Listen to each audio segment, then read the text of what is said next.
Nah, pertama, teman-teman sekalian, saya ingin menyampaikan bahwa karakter itu adalah sesuatu yang bukan sekedar membalikan telapak tangan. Jadi adalah sesuatu yang benar-benar merupakan akumulasi dari tindakan-tindakan yang terjadi selama panjang masa kita hidup sampai berstatus almarhum untuk membuktikan bahwa diri kita dan orang lain itu memiliki integritas sebagai seorang manusia gitu ya. Dan ini bukan sesuatu yang dapat kita lakukan dengan begitu cepat, artinya tidak mengubah. Jadi sebenarnya mulai kita dalam buayan begitu ya, sampai kita lahir, terus sampai kita nanti almarhum, kita masih membangun sebenarnya. Jadi belum selesai gitu ya.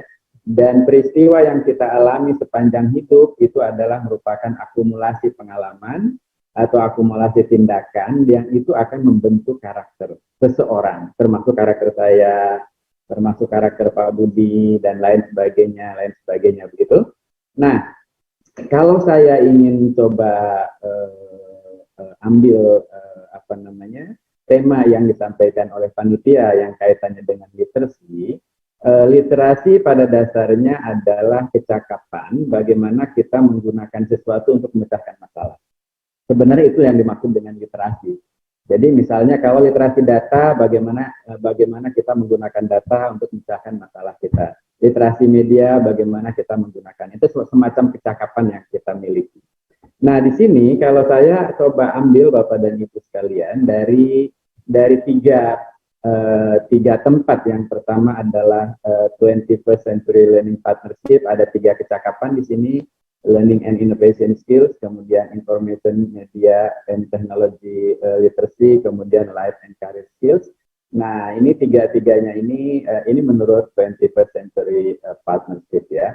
Nah, tapi kalau saya coba pakai salah seorang tokoh industri 4.0, yaitu Klaus Schwab, orang Jerman, yang dalam bukunya New Literacy, itu sebenarnya ada 3 ya, Data Literacy, Technology Literacy, Human Literacy. Ini saya padankan bahwa data literacy sama dengan learning and innovation skill menurut 21st Century Learning Partnership. Technology literacy itu sama dengan information media and technology literacy. Sementara human literacy sama dengan life and career skills ya. Nah, sementara saya tambahkan dari Ki Hajar Dewantoro, sebenarnya inti daripada karakter yang kita bangun adalah religion and spiritual literacy sebenarnya yang kita ingin bangun, karena kita ingin membangun insan kamil menurut Suryadi Ningrat ya, kira-kira seperti itu.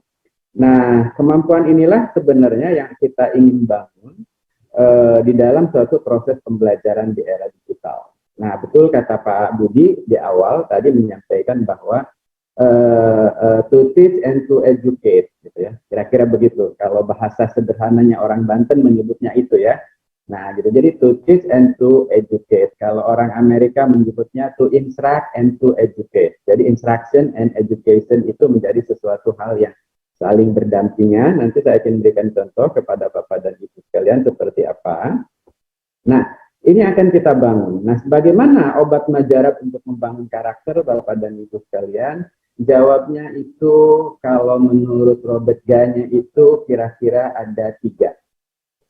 Ya, nah itu dulu pernah dikembangkan oleh istilahnya social learning teorinya Albert Bandura misalnya gitu ya. Nah, jawabnya sama gitu ya. Nah, bagi kita untuk di Aceh atau di Kutai Barat yang Muslim itu menamakannya dengan istilah bahasa Arab yang kita sebut dengan uswah.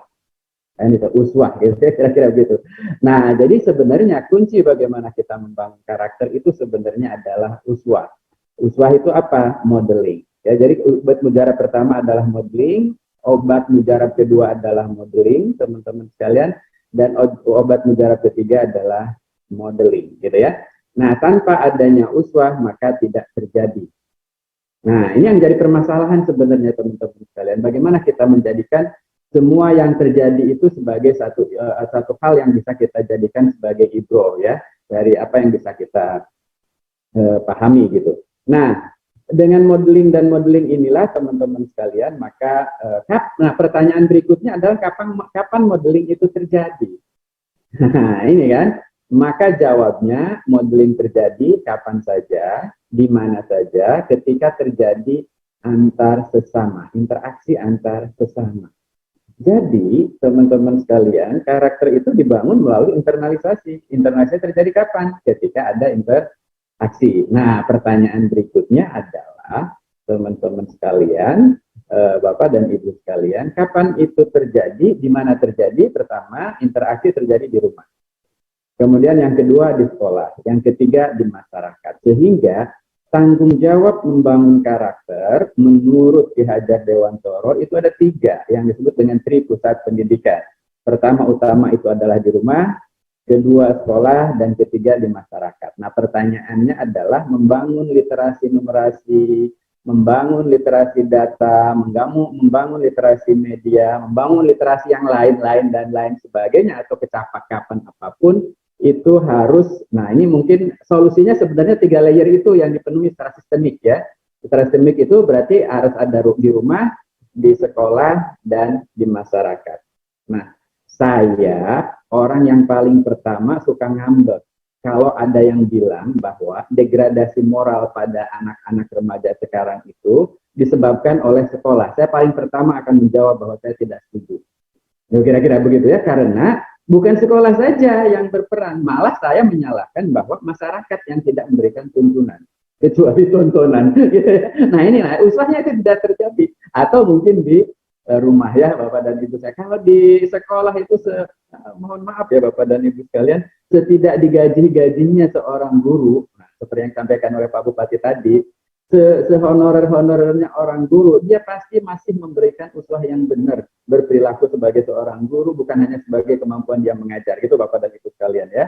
Saya sangat apresiasi kepada para guru. Kenapa? Karena saya anak guru. Bapak saya guru ngaji, ibu saya guru SD. Jadi kira-kira begitu ya Bapak Ibu. Dan itu luar biasa ya Bapak dan Ibu sekalian. Nah, sehingga di tiga layer inilah sebenarnya permasalahan kita untuk memecahkan masalah pendidikan secara umum ya Bapak dan Ibu sekalian. Nah, sekarang yang ingin saya sampaikan adalah karakter, watak, akhlak, budi pekerti dibangun melalui internalisasi. Ya, internalisasi dilakukan melalui interaksi. Di sisi lain, cara kita berinteraksi telah berubah antara satu era ke era lainnya. Pak Budi tadi mengatakan bahwa orang-orang yang akan berhasil itu, hasil penelitian tahun 2002 di USA, itu orang yang memiliki soft skills, bukan hanya hard skills. Ya kan? Hard skill. Artinya bahasa sederhananya, orang-orang yang bukan hanya bisa menjawab soal fungsi X kuadrat dengan berbagai macam permasalahan. Ya kan itu. Tapi dia punya keterampilan berkomunikasi, kemampuan menghargai orang lain, dan lain sebagainya. Dan itu bisa dibangun ketika siswa-siswi belajar matematika. Gitu maksudnya gitu ya, teman-teman. Atau itu bisa dibangun ketika siswa-siswi itu berinteraksi di rumah dengan orang tuanya. Nah, kira-kira begitu ya teman-teman sekalian.